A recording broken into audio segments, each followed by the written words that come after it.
বুঝতে পারবে তোমার চাওয়া না চাওয়ার থেকে ওদের চাওয়া না চাওয়া গুরুত্ব বেশি।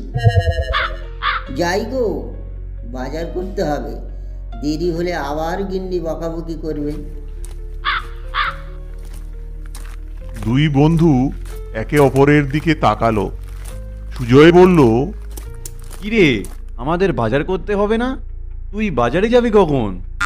ও হ্যাঁ, তো কাল সবজি একেবারে শেষ হয়ে গেছে। তুই তাড়াতাড়ি ভাতটা বসিয়ে দে, আমি ছুটতে গিয়ে বাজার থেকে একটু সবজি নিয়ে আসি। বলে নীলাদ্রি বাজারের ব্যাগ হাতে বেরিয়ে গেল।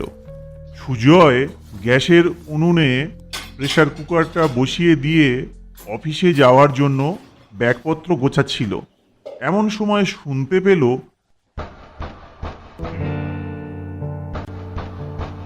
দরজায়